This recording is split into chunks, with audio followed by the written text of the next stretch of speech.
오늘 성경 말씀은 로마서 8장 29절입니다. 왜 우리는 예수님을 믿습니까? 좀 더 정확하게 말해 왜 하나님은 우리로 하여금 예수 그리스도를 믿게 하셨을까요? 이에 대한 대답을 여러 가지로 말할 수 있겠지만 종합하면 크게 두 가지로 나누어 볼 수 있습니다. 먼저 내세의 구원 혹은 영생을 얻기 위해서입니다. 그리고 현세의 복 받기 위해서입니다. 우리가 예수님을 믿는 것은 현세뿐 아니라 내세에서도 하나님의 은혜를 누리기 위해서입니다. 이 두 가지를 얻기 위해 우리는 신앙생활을 합니다. 그런데 이 두 가지 이유는 알고 보면 우리의 믿음의 종착지는 아닙니다.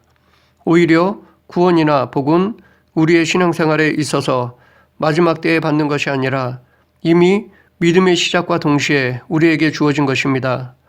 물론 이 둘은 아직 온전한 구원과 복은 아닐지라도 믿음의 시작부터 이미 우리에게 주어진 것입니다. 다시 말하면 구원과 복은 우리의 믿음의 출발점인 것입니다. 그렇기 때문에 우리는 이 시간 왜 우리가 예수님을 믿는지에 대해 더 깊이 생각해 보았으면 합니다. 오늘 본문을 통해 그것을 살펴보겠습니다.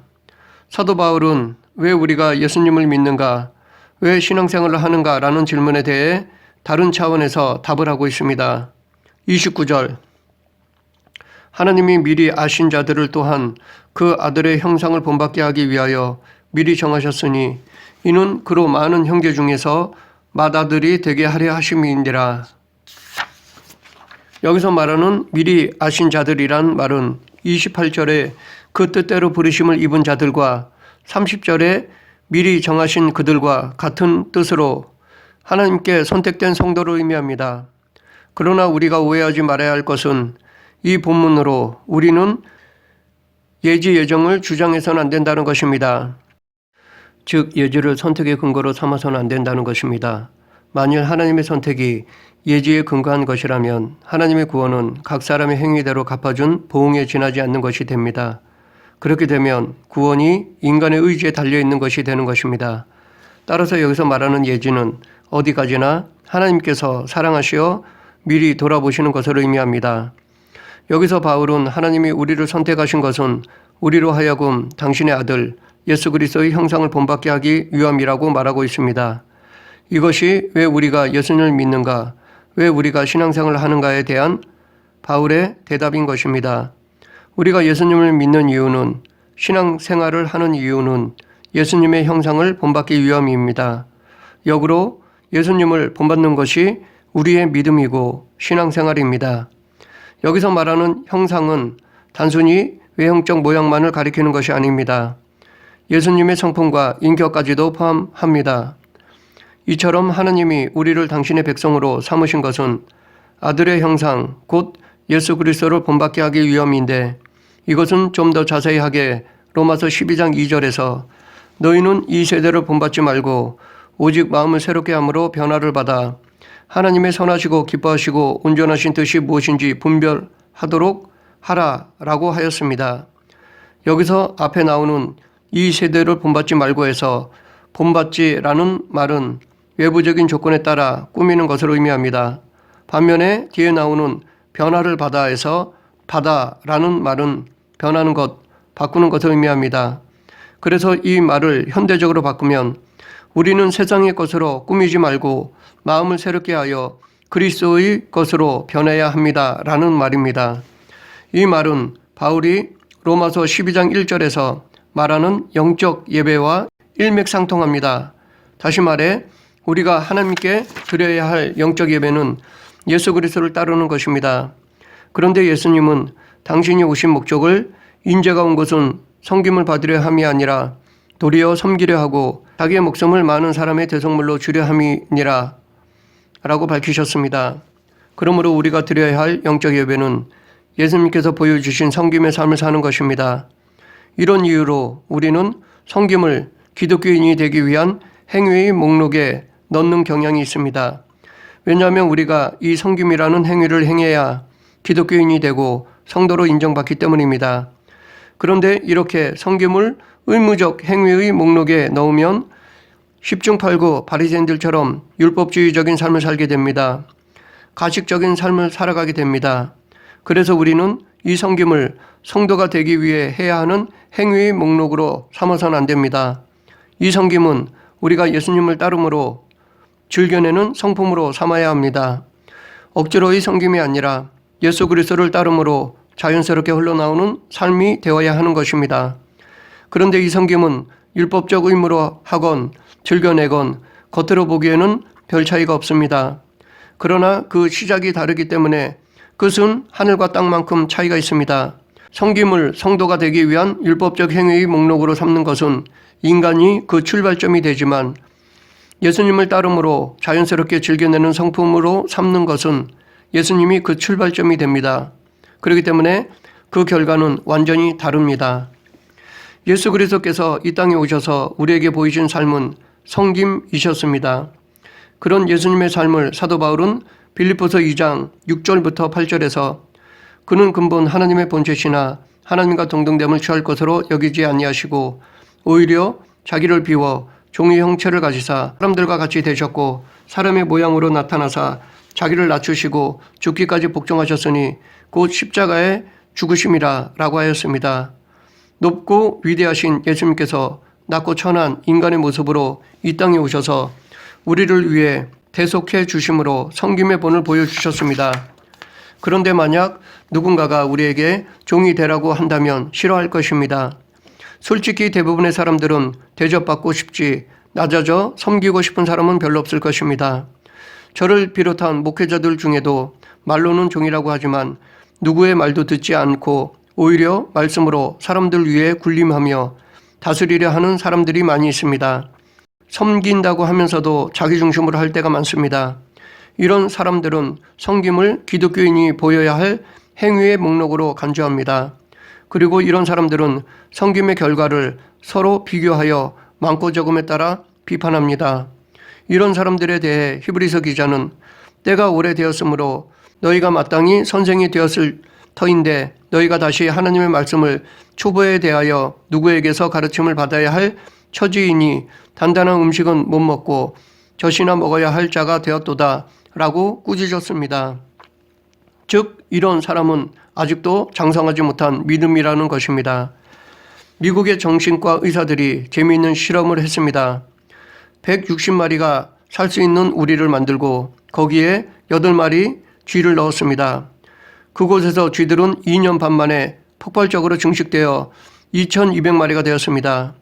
이제 공간이 비좁아서 조금만 움직여도 서로 핥히고 물었습니다. 시간이 지나면서 숲것들과 암컷들 사이에 영역 분쟁이 일어나고 어른 쥐들과 새끼 쥐들이 구분되면서 어린 것들은 한쪽 구석으로 내몰려 적응하지 못하였습니다. 또한 시간이 지날수록 수컷과 암컷 사이에 생식이 사라지고 더 이상 번식되지 못했습니다.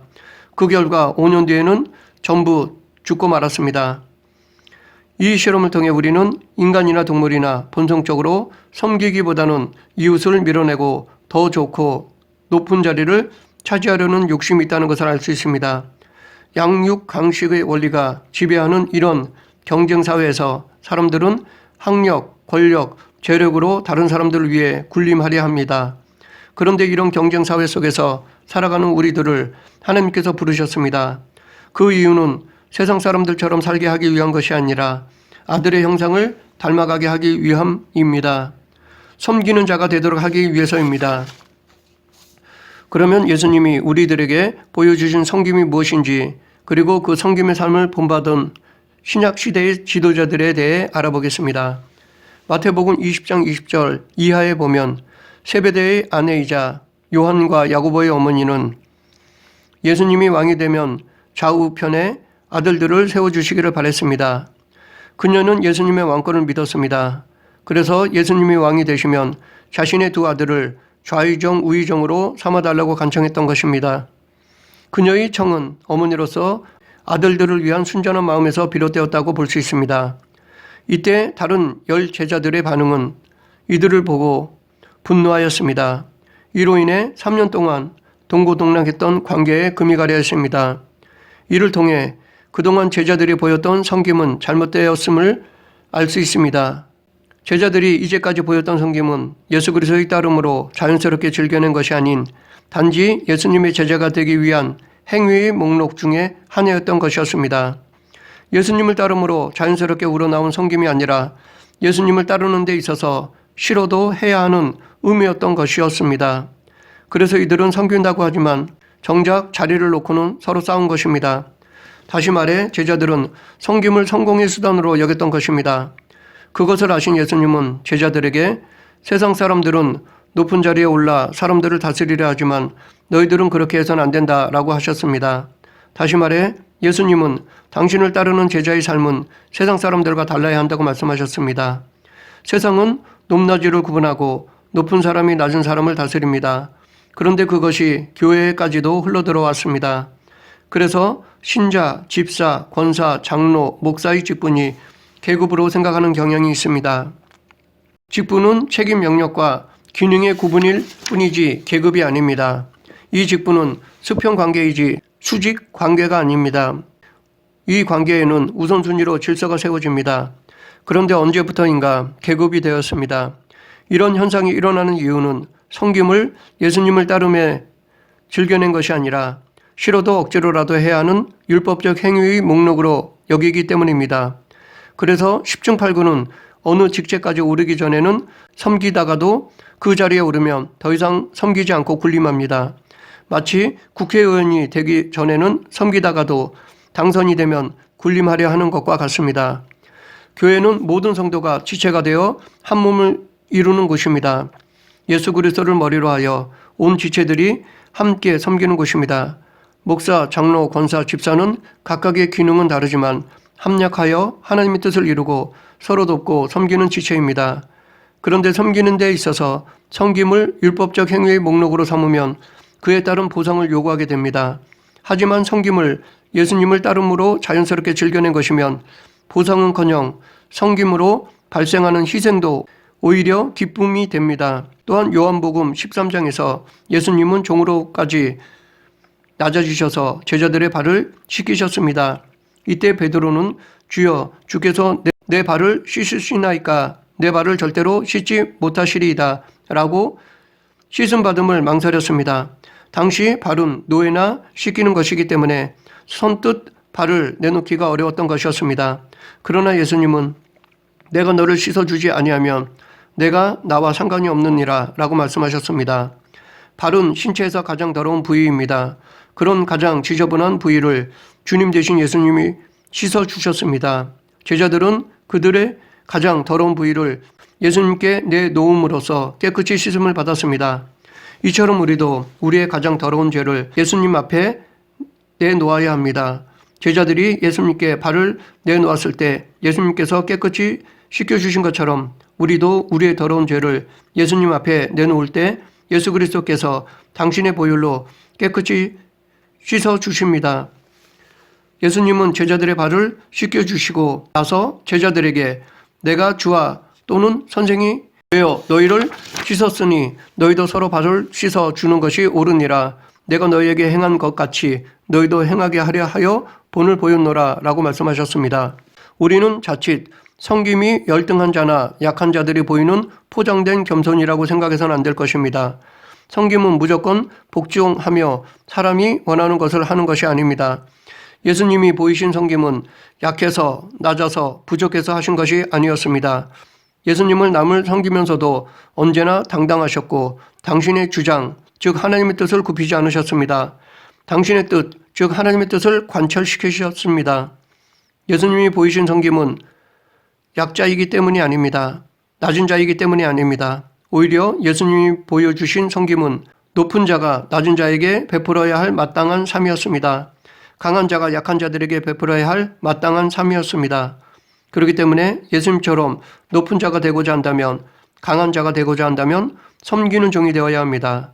다른 사람을 섬긴다고 능력이 떨어지는 것이 아닙니다. 리더자로서의 자질이 떨어지는 것이 아닙니다. 오히려 겸손한 섬김은 리더십을 높여줍니다. 사람들로 하여금 더 마음의 문을 열게 하고 따르게 만듭니다. 짐 콜리스라는 사람이 쓴 좋은 기업을 넘어 위대한 기업으로 라는 책에 보면 성공하는 기업들의 8가지 습관에 대해 이야기하고 있습니다. 그리고 위대한 리더에 대해 말하고 있습니다. 이 책의 위대한 지도자들의 공통적 특징을 좋은 기업을 위대한 기업으로 변화시키는 데 필요한 리더자들은 신문을 장식하는 거물급 스타가 아니라 자신을 내세우지 않고 말수가 적고 심지어 수줍음을 타는 내성적 사람들이었다고 말하고 있습니다. 그리고 이 책에서 창문과 거울의 비유로 위대한 지도자들과 그렇지 못한 자들의 성품을 비교하고 있습니다. 위대한 지도자들은 좋은 시절엔 창문으로 갑니다. 시절이 좋지 않을 때는 거울 앞으로 간다고 합니다.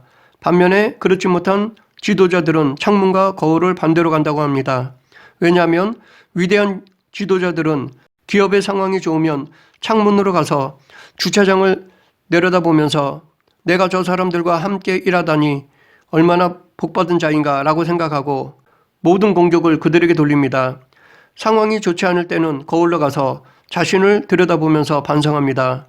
반면에 그렇지 못한 지도자들은 기업의 상황이 좋으면 거울 앞에서 나 때문에 내가 똑똑해서 이렇게 된 거야 라고 생각하고 상황이 좋지 않을 때는 창문으로 가서 사람들을 보면서 남의 탓으로 돌립니다. 여기서 알 수 있듯이 예수님께서 보여주신 성김의 리더십은 지금 현실에서도 반영되고 있습니다. 사도 바울은 빌립보서 2장 5절에서 너희 안에 이 마음을 품으라 곧 그리스도 예수의 마음이니 라고 하였습니다. 본래 하나님이셨으나 종의 몸으로 입으시고 자기를 낮추셔 십자가에서 죽기까지 복종하신 예수 그리스도의 마음을 품으라고 권면하면서 뒤이어 예수님을 닮은 두 명의 모범된 삶을 제시하였습니다. 그 첫째가 디모데입니다.